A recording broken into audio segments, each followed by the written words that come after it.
Hi, good morning, and welcome to episode 4 of the D Leier podcast. Today I'm interviewing my brother, Boston.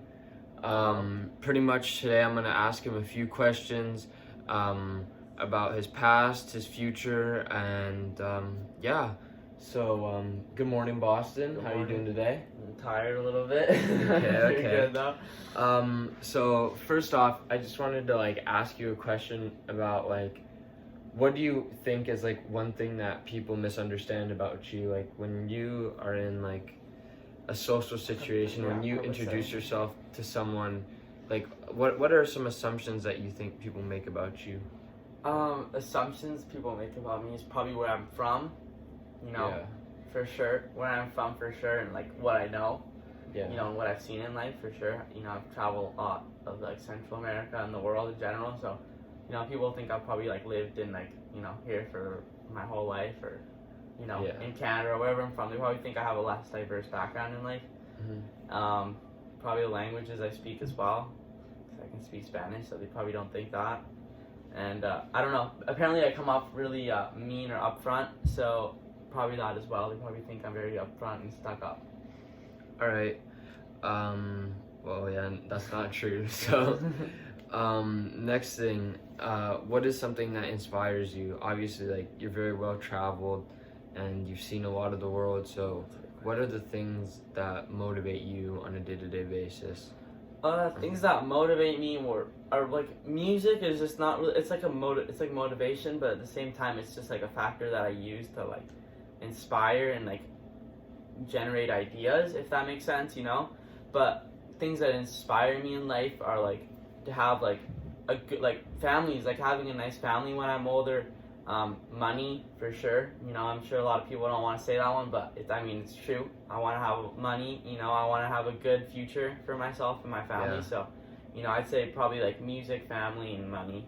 So, well-beings in general. So obviously you want to have a good family. You need money. So obviously you're 16 now.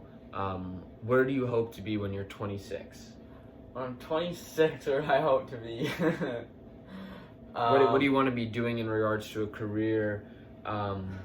Where do you if you have an idea? Where do you see yourself in 10 years? If you could give a guess. In 10 years, I see myself probably single, maybe not. That doesn't really matter, But probably still working hard, All through my 20s, I'll be working hard. Probably be partying, but it always depends on what my situation is. If I have a family in 10 years by then.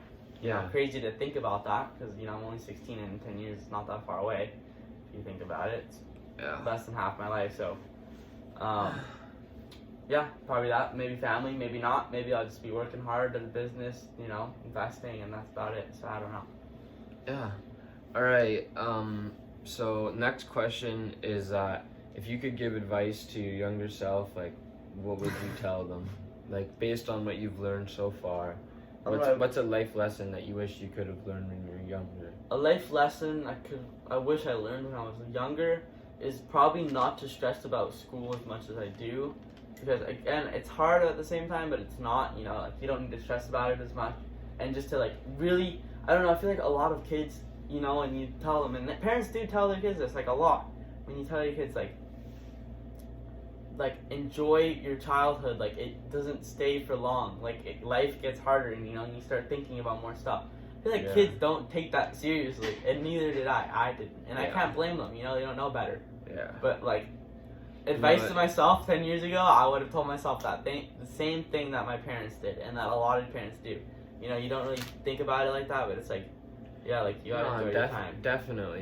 It goes by super quick. I feel as a kid, all you want to do is be old, and you view your childhood as a restriction on your freedom, and then once you start to gain that freedom, you view it as you're being stripped of your childhood, Yeah. Your views in life change. You're being stripped of the non-complex form it is, if that makes sense, No, yeah, just life, a simple life. Yeah, exactly. At least a simple life for us, because we're super blessed, but, yeah. So, Hold up. I know this is like, I know that it's more like they're saying like advice like emotionally and like more like that. Mm-hmm. But I'd also tell myself to start learning things earlier that I like. Like maybe into like investments in stock markets. Because like I could learn a lot about that. I'd tell my dad to invest in Amazon, Tesla. Oh my god. Okay. I guess leading into the next question, it's so obviously I asked you what did you want to change, or what have you wish you told yourself 10 years ago. Now getting even broader, what is just one life lesson that you've learned you hold so dearly to you, or something, or some experience, or something that you want your kids to learn from you, and specifically you? That's a tough question, because there's like a lot of things I want to learn, and I don't have like one set thing. But I mean, if there's one thing I could tell my children and that I want them to know for the rest of their life, it'd be something my dad told me, and it's to treat people the way you want to be treated in life. Yeah, same and here, just definitely. like the good karma that you can bring yourself, and that you should just always be positive, because it will come back to you. It doesn't matter when. Like if you're nice to someone, they'll remember that, and they'll thank you for that. It's really random, but it'll happen. So, for sure that. And so I'm gonna finish off this podcast with a very interesting question, just a little bit of a discussion. Do you believe that money can buy happiness? See, now that's a good question, because I tell people that it doesn't a lot. But here's the thing. I think eventually it gets tiring. How much money do you need to make to be considered successful?